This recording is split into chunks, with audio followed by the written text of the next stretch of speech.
আমাদের এই পৃথিবীটা যতই উন্নত হচ্ছে আমরা ততই পৃথিবীটাকে নতুনভাবে দেখছি। পৃথিবীতে এখনও পর্যন্ত এমন এমন আধুনিক আবিষ্কারগুলো হয়েছে যেগুলো একসময় মানুষের কল্পনার বাইরে ছিল। তবে যতই আমরা পৃথিবীটাকে ডিজিটাল করে তুলি না কেন, আমাদেরকে এটা মনে রাখতে হবে, আমরা এমন কিছুই তৈরি করব না যেটা পরবর্তীতে আমাদেরকে নিয়ন্ত্রণ করবে। যদিও এটা এখনও পর্যন্ত আমাদের পৃথিবীর জন্য অতটাও গুরুত্বপূর্ণ নয়, তবে আজকের মুভিতে আমরা এমন একটা আর্টিফিশিয়াল ইন্টেলিজেন্সকে দেখব যে এখন মানুষদেরকে কন্ট্রোল করছে, এবং সে এমন একটা ভাইরাস তৈরি করেছে যেটা পুরো পৃথিবীর জন্য হুমকির কারণ। সে চায় পৃথিবী থেকে মানুষদেরকে বিলীন করে দিতে, এমনকি সে নিজস্ব একটি আর্টিফিশিয়াল ল্যাবও তৈরি করেছে। শেষ পর্যন্ত কি হয়েছিল?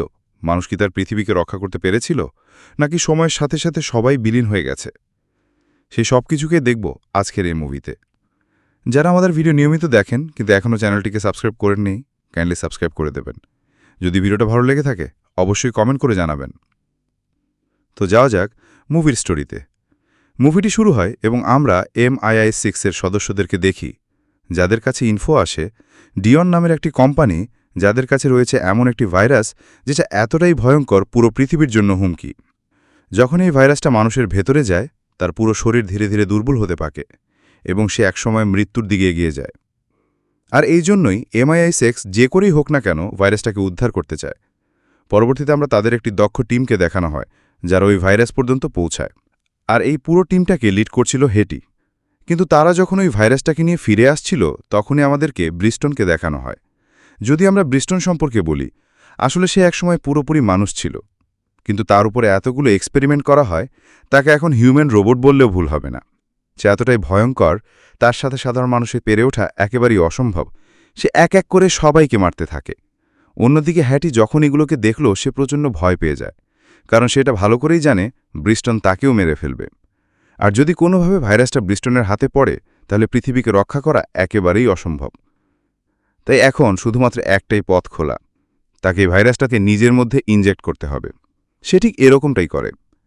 যখনই ভাইরাসটা তার শরীরের মধ্যে যায়, সে যত দ্রুত সম্ভব পালানোর জন্য চেষ্টা করে। হ্যাটি যখন পালাচ্ছিল, ব্রিস্টন তাকে দেখে ফেলে, কিন্তু হ্যাটি কোনো রকমে সেখান থেকে পালায়। যেহেতু ব্রিস্টনের হাতে আর কোনো উপায় ছিল না, এই জন্য সে ওই টিমের একজনকে মেরে তার ওয়াকিটকির মাধ্যমে হেডকোয়ার্টারে কল করে এবং তাদেরকে জানায় হ্যাটি আমাদের সাথে গাদ্দারি করেছে, ভাইরাসটা এখন ওর কাছে।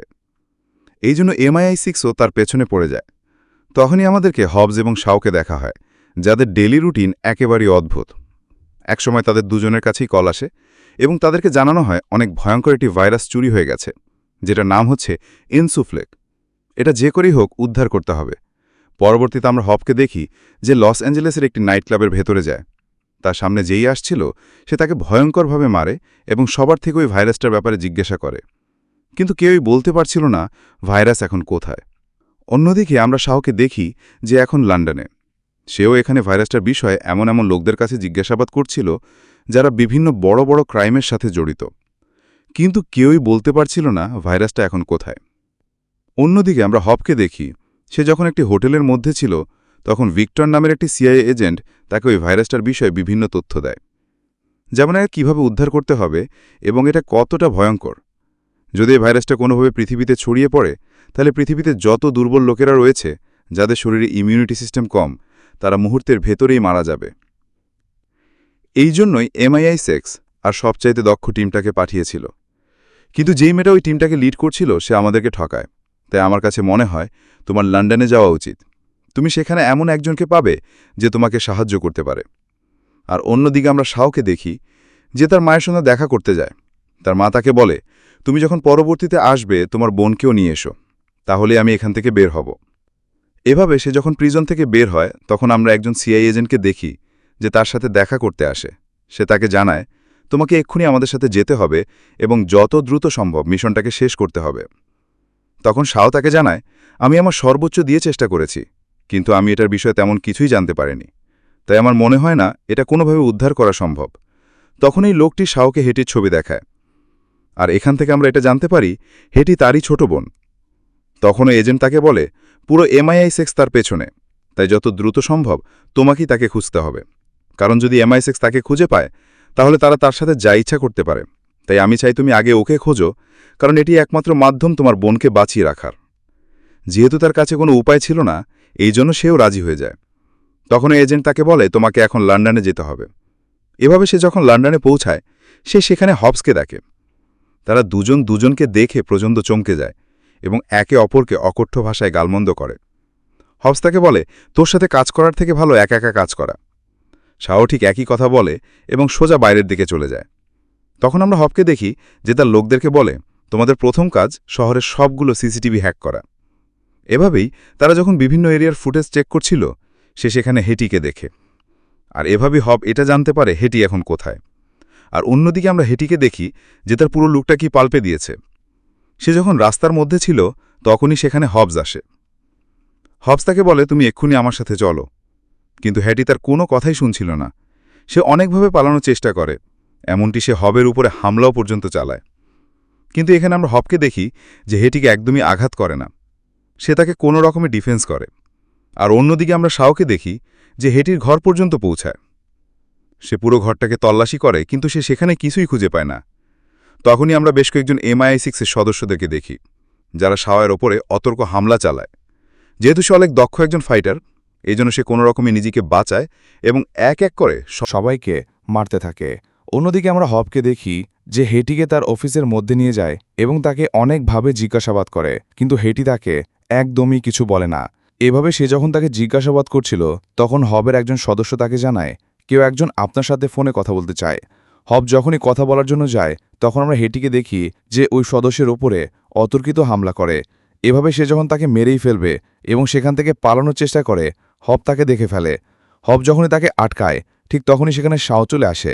সে হবের উপরে বন্দুক তাক করে এবং তাকে বলে তুমি এক্ষুনি আমার বোনকে ছাড়ো। হব এটা শুনে প্রচণ্ড অবাক হয়। তখন শাও তাকে বলে তুমি ওকে একদমই কিছু করবে না, কারণ আমি ওকে সেফ হাউসে নিতে চাই, ও এখন জীবন সংশয়ের মধ্যে। হব তাকে বলে আমি ওকে কোনোভাবেই পালাতে দেব না। তখন শাও তাকে সবকিছু খুলে বলে এবং তাকে বলে তুমি যে ভাইরাসটাকে খুঁজছ তুমি সেটা কখনোই খুঁজে পাবে না, কারণ ওটা হেটের শরীরের মধ্যে। যদি আমরা এক্ষুনি বের করতে না পারি তাহলে হেটিও মারা যাবে, সাথে ভাইরাসটা পুরো পৃথিবীতে ছড়িয়ে পড়বে। এভাবে তারা যখন কথা বলছিল ঠিক তখন আমরা ব্রিস্টলকে দেখি যে তাদের উপরে অতর্কিত হামলা চালায়। এভাবেই সে যখন হেটিকে নিয়ে পালানোর চেষ্টা করে তখন আমরা হব এবং শাওকে দেখি যারা কোনো রকমে তাকে আটকায়। আর এভাবে প্রথমবারের মতো হব এবং ব্রিস্টলের মধ্যে ফাইট হয়। আর এভাবে হব এটা জানতে পারে ব্রিস্টল কতটা ভয়ঙ্কর। যখন তাদের মধ্যে ফাইট হচ্ছিল তখন আমরা হব এবং শাওকে দেখি তারা এটা ভালো করেই বুঝতে পারে ব্রিস্টলের সাথে পেরে ওঠা একেবারেই অসম্ভব। এই জন্য তারা একটি নতুন প্ল্যান বানায়। তারা ব্রিস্টলের সামনে থেকে একটি গাড়িকে ব্লাস্ট করে এবং কোনো রকমে গাড়ির মধ্যে বসে যায়। এভাবে তারা যখন গাড়ি নিয়ে পালাচ্ছিল তখন হব তাকে জিজ্ঞাসা করে কে ব্রিস্টল। শাও তাকে বলে ও একসময় MI6-এর একজন সদস্য ছিল, কিন্তু আমি ওর মাথায় গুলি করেছিলাম। পরবর্তীতে ডিউন কোম্পানি ওর উপরে এতগুলো এক্সপেরিমেন্ট করে ওকে একজন হিউম্যান রোবট বানিয়ে দেয়। অন্যদিকে আমরা ব্রিস্টনকে দেখি যে এখনও তাদেরকে ফলো করছে। হব এবং শাও অনেকভাবে পালানোর চেষ্টা করে কিন্তু তারা কোনোভাবেই পালাতে পারছিল না। এভাবেই তারা যখন এটা বুঝতে পারে ব্রিস্টলের হাত থেকে বাঁচা এতটাও সহজ না, শাও তখন তার দক্ষতার পরিচয় দেয়।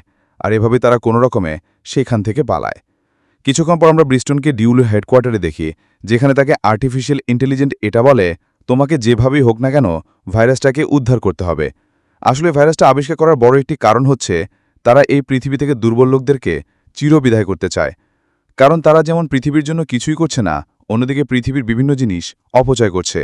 অন্যদিকে আমরা ওদেরকে দেখি যারা এটা নিয়ে ডিসকাস করছিল কীভাবে ভাইরাসটাকে শরীর থেকে বের করা যায়। যেহেতু তারা কিছুই বুঝতে পারছিল না এই জন্য হব তাদেরকে বলে এখন শুধুমাত্র একটাই পথ খোলা, আমাদেরকে ওই লোকটাকে খুঁজে বের করতে হবে যে ভাইরাসটাকে বানিয়েছে। আর এইভাবে তারা প্রফেসরকে খুঁজতে বের হয়। তারা তাকে খুঁজেও পায় এবং তাকে কিডন্যাপ করে নিয়ে আসে। এভাবে তারা প্রফেসরকে হেটির বিষয় বলে। প্রফেসর এটা শুনে প্রচণ্ড চমকে যায়, কারণ ৩০ ঘন্টা হয়ে গেল হেটি এখনও জীবিত। সাথে সে সবাইকে এটাও জানায় আগামী ১২ ঘন্টার ভিতরে যদি আমরা ওর শরীর থেকে ভাইরাসটাকে বের করতে না পারে তাহলে ওকে কেউ বাঁচাতে পারবে না। অন্যদিকে যখনই ও মারা যাবে সাথে সাথে ভাইরাসটা বাতাসের মাধ্যমে পুরো পৃথিবীতে ছড়িয়ে পড়বে। আর এটা এমন এক পর্যায়ে গিয়ে দাঁড়াবে যখন পৃথিবীতে একজনও বেঁচে থাকবে না। শাও তাকে জিজ্ঞাসা করে এর কি কোনো সমাধান নেই। প্রফেসর তাকে বলে সবচেয়ে সহজ পদ্ধতি হচ্ছে তোমরা ওকে এক্ষুনি গুলি করে মেরে ফেলো এবং আগুন দিয়ে পুরো শরীরটাকে জ্বালিয়ে দাও। যদি তোমরা এটা করতে পারো তাহলে ভাইরাসটা এখানেই ধ্বংস হয়ে যাবে। যেটা শুনে হব এবং শাও দুজনেই টেনশনে পড়ে যায়। তারা বুঝতে পারছিল না এখন তারা কি করবে। হব তাকে জিজ্ঞাসা করে এছাড়া কি আর একটা উপায় নেই। প্রফেসর তাকে বলে হ্যাঁ একটা উপায় আছে। পৃথিবীতে শুধুমাত্র একটাই মেশিন আছে যেই ভাইরাসটাকে শরীর থেকে বের করতে পারে। তবে সেটা ডিউনির ল্যাবে, যেটা মস্কো শহরে অবস্থিত। সেখান থেকে মেশিনটা বের করে আনা একেবারেই অসম্ভব। কিন্তু তারা দুজনে এটা ভালো করেই জানে, যদি তারা হেটিকে বাঁচাতে চায় তাহলে তাদেরকে মেশিনটাকে আনতে হবে। এই জন্য তারা মস্কোর উদ্দেশ্যে বের হয়, যেখানে আমরা শাওকে দেখি যে প্রথমে তার গার্লফ্রেন্ডের সাথে দেখা করে, যার নাম হচ্ছে এম, যে একজন লেডি মাফিয়া। তার কাজ হচ্ছে পৃথিবীতে সবচেয়ে বড় বড় মাফিয়াদেরকে লুট করা। সে তাকে সবকিছু খুলে বলে। কিছুক্ষণ পর আমরা শাওকে দেখি যারা তাদের পরবর্তী প্ল্যান নিয়ে ডিসকাস করছিল, যেখানে হেটি তাদেরকে বলে, আমরা এখানে ওই খেলাটা খেলব যেটা আমরা ছোটবেলায় খেলতাম।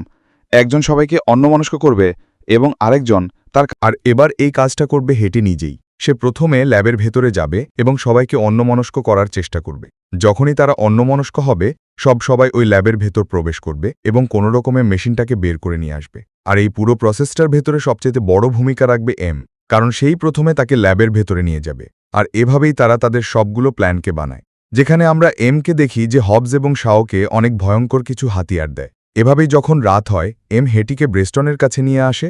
ব্রেস্টন তাকে ডিউনের ল্যাবে নিয়ে যায়, যেখানে আমরা প্রফেসরকেও দেখি। একদিকে তারা ভাইরাসটাকে বের করার জন্য প্রস্তুতি নিচ্ছিল, আর অন্যদিকে আমরা হবস এবং শাওকে দেখি যারা ওই ল্যাবের ভেতরে ঢোকার চেষ্টা করছে। তারা সেখানে অনেকগুলো ডিফিউজ সেট করে, আর তাদের সামনে যেই আসছিল তারা তাদেরকে সেখানেই মেরে ফেলে। কারণ হবস এবং শাও দুজনেই দক্ষ ফাইটার, যদিও তাদের পেশা আলাদা আলাদা, কিন্তু তারা দুজনে একই রকমের দক্ষ। এখানে আমরা হবস এবং শাওকে দেখি যারা তাদের প্ল্যান অনুযায়ী এগোয়। এভাবেই তারা যখন মেইন গেটটাকে খোলে, তখন আমরা সেখানে ব্রিস্টন এবং তার পুরো টিমটাকে দেখি, যেন এটা মনে হচ্ছে সে তাদের জন্যই অপেক্ষা করছে। ব্রিস্টন তাদেরকে কোনো সুযোগই না দিয়ে তাদের উপরে অতর্কিত হামলা চালায়। তারা জ্ঞান হারিয়ে ফেলে। অন্যদিকে আমরা হেটিকে দেখি যে নিজেকে কোনোরকমে ছাড়ায় এবং সেখানে থাকা সবাইকে মেরে প্রফেসরকেও মুক্ত করে। আর অন্যদিকে আমরা হবস এবং শাওকে দেখি তাদের যখন জ্ঞান ফিরে আসে, তারা নিজেদেরকে ব্রিস্টনের সামনে দেখে। ব্রিস্টন তাদেরকে এমন একটি চেয়ারের মধ্যে বসায় যেটা ইলেকট্রিসিটির সাথে কানেক্ট করা। ব্রিস্টন তাদেরকে বলে, তোমাদের সামনে শুধুমাত্র একটাই পথ খোলা, তোমরা আমার সাথে হাত মিলাও, আমি তোমাদেরকে টিউনের টিমে অ্যাড করব আর এই পুরো পৃথিবীটাকে কন্ট্রোল করব। কিন্তু হব এবং শাও তাকে সরাসরি মানা করে দেয়। ব্রিস্টন যখন তাদেরকে শাস্তি দিচ্ছিল, তখন হব সেখানে হেটিকে দেখে, আর এভাবেই সেটা বুঝতে পারে এখন তাদেরকে কি করতে হবে। সে ইশারা করে শাওকেও এটা জানায়, শাও এটা বুঝতে পারে। আর এই জন্য তারা দুজনে মিলে ব্রিস্টনকে অন্যমনস্ক করার চেষ্টা করে। যখনই সে অন্যমনস্ক হয়, হেটি সরাসরি তার উপরে গান পয়েন্ট করে। সে তাদেরকে বলে, তুমি এক্ষুনি ওদেরকে ছাড়ো, নয়তো আমি তোমাকে এখানেই মেরে ফেলব। ব্রিস্টন তাকে বলে, তুমি এই বন্দুকটাকে কখনোই চালাতে পারবে না, কারণ এটা অ্যাডভান্স টেকনোলজিতে তৈরি। এমনকি এটা চালানোর অ্যাক্সেসও তোমার কাছে নেই। সে যখন তাদেরকে মেরেই ফেলবে, ঠিক তখনই সেখানে প্রফেসর চলে আসে। সে তাদের ওপরে ফায়ার ওয়েপন দিয়ে হামলা চালায়, আর এই সুযোগটাকে কাজে লাগিয়ে হব এবং শাও নিজেদেরকে মুক্ত করে এবং এক এক করে সবাইকে মারতে থাকে। এভাবেই তারা যখন পালানোর চেষ্টা করে, তখন হেটি তাদেরকে জানায় মেশিনটা এখন কোথায়, যেটা শুনে হব গাড়ি থেকে ঝাঁপিয়ে পড়ে এবং ওই ট্রাক্টর দিকে যায় যেখানে ওই মেশিনটা।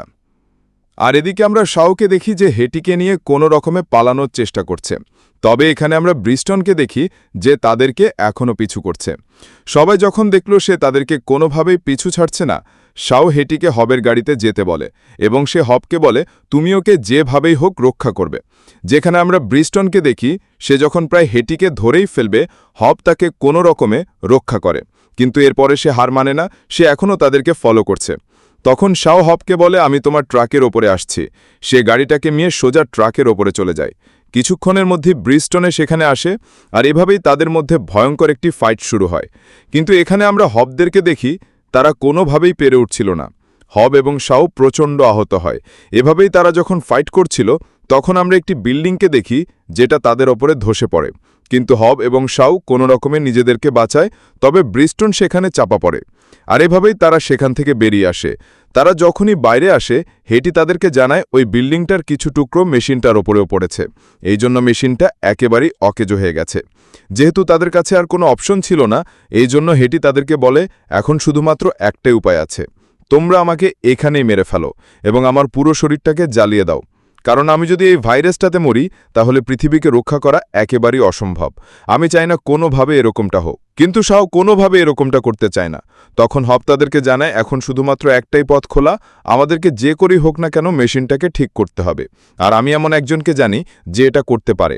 সে আর অন্য কেউ নয়, বরং আমারই ছোট ভাই জোনা। এজন্য তোমাদের আমার বাড়িতে যেতে হবে। কিন্তু বড় বিষয় হচ্ছে ও আমাকে একদমই দেখতে পারে না। অন্যদিকেও অনেকটাই ভয়ঙ্কর। যেহেতু আমাকে তেমন একটা পছন্দ করে না, তাই সেখানে যা কিছু হতে পারে। এভাবেই তারা হবের বাড়িতে যায়। হব যখন দরজাটাতে নক করে, অন্যদিকে জোনা যখনই দরজাটাকে খুলে, সে হবকে দেখে প্রচণ্ড রেগে যায়। সে তাকে সজোরে ঘুষি মারে এবং তাকে বলে, তুমি যবে থেকে ঘর থেকে বেরিয়েছ, আজ প্রথম সামনে আসলে।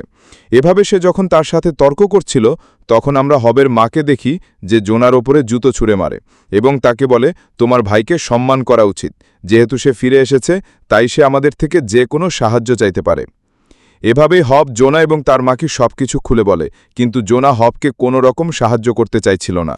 তখন তার মা তাকে বলে, দেখো, তুমি যদি ওকে সাহায্য না করো, তাহলে আর এমন কেউ নেই যে ওকে সাহায্য করতে পারে। আর তুমি না চাইলেও তোমাকেই ওকে সাহায্য করতে হবে, কারণ আমরা একই পরিবারের। শেষ পর্যন্ত জোনা হবকে সাহায্য করতে রাজি হয়। আর অন্যদিকে আমরা ব্রিস্টনকে দেখি, যার কাছে আরও একটি কমান্ড আসে, যেখানে তাকে বলা হয়, যদি ওই ভাইরাসটাকে আনতে গিয়ে পৃথিবীর সবাইকে মারতে হয়, তাহলে তুমি সেটাই করবে, তবে যেভাবেই হোক না কেন ভাইরাসটাকে নিয়ে আসো। এভাবে ব্রিস্টন তার পরবর্তী মিশনে বের হয়। সাথে তারা এটাও জানে, হব এবং তার পুরো টিম এখন সাম্বাই অবস্থান করছে। আর অন্যদিকে আমরা হবের ছোট ভাই জোনাকে দেখি, যে ওই মেশিনটাকে ঠিক করছিল। তখন আমরা হবকে দেখি, যেটা ভালো করেই জানে ব্রিস্টন এখানে নিশ্চয়ই আসবে, তাই তারা সব দিক থেকে প্রস্তুতি নেয়। শাও যখন তাকে হাতিয়ারের বিষয়ে জিজ্ঞাসা করে, হব তাকে বলে, আমার যথেষ্ট হাতিয়ার আছে। এভাবেই সে তাকে ওয়েপন বক্সের কাছে নিয়ে যায়।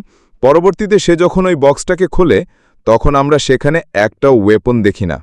হব এটা দেখে প্রচণ্ড অবাক হয়। সে যখন তার মাকে জিজ্ঞাসা করে, তার মা তাকে বলে, আমি সবগুলোকে ফেলে দিয়েছি, কারণ ওগুলোকে দিয়ে কখনোই মঙ্গল করা যায় না। আজ পর্যন্ত যা কিছু হয়েছে সবই মানুষের ক্ষতি। যদি আমাদেরকে লড়াই করতে হয়, তাহলে আমরা আমাদের মতো করে লড়ব। যেহেতু কিন্তু তাদের কাছে আর কোনো অপশন ছিল না, এজন্য হব সবাইকে প্রস্তুত হতে বলে। তখন শাও তাকে বলে, ওদের কাছে অনেক অ্যাডভান্সড ওয়েপন রয়েছে, ওগুলোর সাথে আমরা কখনোই পেরে উঠব না। তাকে বলে, আমি ওই ওয়েপনগুলোকে হ্যাক করতে পারবো, কারণ ওগুলোর সাথে মাইক্রোচিপ লাগানো, তবে এটা বেশিক্ষণ স্থায়ী হবে না, শুধুমাত্র 6 মিনিটের জন্য। হব তাকে বলে 6 মিনিটই যথেষ্ট। এভাবেই তারা সব দিক থেকে প্রস্তুতি নেয়। তখন জোনা তাদেরকে জানায়, মেশিনটাকে আমি ঠিক করে দিয়েছি, এখন আমাদের যত দ্রুত সম্ভব ভাইরাসটাকে বের করতে হবে। এভাবেই তারা ভাইরাসটাকে যখন হেটির শরীর থেকে বের করছিল, তখন হবের কাছে খবর আসে, ব্রিস্টন এবং তার সৈন্যরা যে কোনো সময় এখানে হামলা করবে। তখন আমরা হবকে দেখি, সে একাই বাইরে চলে যায়। কিছুক্ষণের মধ্যে আমরা বাকি লোকদেরকে দেখি, যারাও তার সাথে যোগ দেয়। আর এভাবেই তারা এক হয়ে ব্রিস্টনের সাথে লড়াই করতে থাকে। ব্রিস্টন যখনই সামনের দিকে এগোয়, সেখানে ভয়ঙ্কর বিস্ফোরণ হয়, কারণ হবের লোকেরা বিভিন্ন জায়গায় ডিফিউজ সেট করে রেখেছে। আর এভাবেই তাদের মধ্যে ভয়ঙ্কর একটি ফাইট শুরু হয়। কিন্তু এখানে আমরা ব্রিস্টনদেরকে দেখি, যারা হবদের সাথে কোনোভাবেই পেরে উঠছিল না, কারণ তাদের সকল অস্ত্রগুলো হ্যাক করে নিয়েছে। আর এই সুযোগটাকে কাজে লাগিয়ে হব এবং তার লোকেরা ব্রিস্টনের ওপরে অতর্ক হামলা চালায় এবং এক এক করে সবাইকে মারতে থাকে। ব্রিস্টন এগুলোকে দেখে প্রচণ্ড রেগে যায়। সে তখন তার গাড়িটাকে হবের বাড়ির ভেতরে ঢুকিয়ে দেয়, যার ফলে সেখানে ভয়ঙ্কর একটি বিস্ফোরণ হয়। কিছুক্ষণ পর আমরা ব্রিস্টনকে দেখি সে যখন হেটিকে কিডন্যাপ করে তার হেলিকপ্টারে করে যাচ্ছিল, তখন আমরা হব এবং তার লোকদেরকে দেখি, যারা তাদের সর্বোচ্চ দিয়ে চেষ্টা করে ব্রিস্টনকে আটকানোর। হব তার গাড়ির সাথে হেলিকপ্টারটাকে আটকায়। ব্রিস্টন যখন এটা দেখে, সে তার হেলিকপ্টারটাকে উপরের দিকে ওঠাতে থাকে। তখনই আমরা হবের বাকি লোকদেরকে দেখি, যারা এক এক করে সবে সেখানে চলে আসে এবং তাদের গাড়িগুলোকে হবের গাড়ির সাথে আটকায়। কিছুক্ষণের মধ্যেই গাড়ির অনেক বড় একটি লাইন তৈরি হয়। যেহেতু এখানে অনেক বেশি গাড়ি, এই জন্য ব্রিস্টন কোনোভাবেই উপরের দিকে উঠতে পারছিল না। ব্রিস্টন যখন দেখল তার হাতে আর কোনো অপশনই নেই, সে তার হেলিকপ্টারটাকে নিয়ে ঢালুর দিকে যেতে থাকে। তখন আমরা হবের বাকি লোকদেরকে দেখি, যারা গাড়িগুলোকে পেছনের দিকে নিয়ে যায়। অন্যদিকে আমরা হেটিকে দেখি, যে এটা লক্ষ্য করে ব্রিস্টনের ওয়েপেনগুলো আবারও অ্যাক্টিভেট হয়ে গেছে। এই জন্য সে কোনোভাবে হেলিকপ্টার ইঞ্জিনটাকে নষ্ট করে দেয়, আর এভাবেই হেলিকপ্টার নিচের দিকে পড়ে। আর অন্যদিকে আমরা হব এবং শাওকেও দেখি, যারাও নিচে পড়ে যায়। আর এভাবেই হব এবং শাও ব্রিস্টনের মধ্যে ভয়ঙ্কর একটি ফাইট শুরু হয়, যেখানে আমরা ব্রিস্টনকে দেখি, সে আবারও হব এবং শাওকে ভয়ঙ্করভাবে মারে। হব এবং শাও প্রচণ্ড আহত হয়। শাও যখন দেখল তারা ব্রিস্টনের সাথে কোনোভাবেই পেরে উঠছে না, এজন্য সে আরও একটি প্ল্যান বানায়। সে শাওকে বলে, আমাদেরকে যেভাবেই হোক না কেন ব্রিস্টনকে অন্যমনস্ক করতে হবে। ও যখন আমার উপর নজর রাখবে, তুমি ওর উপর হামলা করবে, আর ও যখন তোমার উপরে নজর রাখবে, আমি ওর উপর হামলা করব। তারা ঠিক এরকমটাই করে। তারা সফলও হয়। ব্রিস্টন অনেকটাই আহত হয়। তারা যখন ফাইট করছিল, তখন আমরা হেটিকে দেখি যে তাদেরকে ওই ভাইরাসটাকে দেখায়, কারণ তার শরীর থেকে পুরোপুরি ভাইরাসটা বেরিয়ে গেছে। এভাবেই তারা যখন ব্রিস্টনের কাছে যায় তখন আমরা ব্রিস্টনকে দেখি যে অনেক বেশি চিন্তিত, কারণ যে তাকে কমান্ড করত সে তাকে বলে, আমি তোমাকে ভরসা করেছিলাম, কিন্তু তুমি আমাকে সব দিক থেকে হতাশ করলে, তাই আমি তোমাকে শাটডাউন করে দিচ্ছি। ব্রিস্টন যখনই শাটডাউন হয় সে সোজা সমুদ্রের ভেতরে পড়ে। তখন আমরা ডিওনকে দেখি যে হব এবং শাওকে বলে, তোমরা এটা একদমই ঠিক করলে না, আমি আবারও তোমাদের পেছনে আসব। হব তাকে বলে, তোমার যা ইচ্ছা করে নাও। এভাবেই বেশ কিছুদিন কেটে যায়। তখন আমরা হবকে দেখি যে তার মেয়েকে তার মায়ের সাথে পরিচয় করায়। হবের মা তাকে দেখে প্রচণ্ড খুশি হয়। আর অন্যদিকে আমরা শাওকে দেখি যে তার বোন হেটিকে নিয়ে তার মায়ের সাথে দেখা করতে আসে। তার মা তাকে দেখে অনেক বেশি খুশি হয় এবং তাদেরকে বলে, আমি শীঘ্রই বাইরে আসছি। তখনই আমরা ভিক্টরকে দেখি যে একটি মিশনের মধ্যে ছিল। সে হব এবং শাওকে কল করে এবং তাদেরকে বলে, আবারও আমার তোমাদের সাহায্যের প্রয়োজন, কারণ এটা এমন একটা ভাইরাস যেটা আগের থেকেও বেশি ভয়ঙ্কর। আর এভাবে এই অসাধারণ মুভিটি এখানেই শেষ হয়।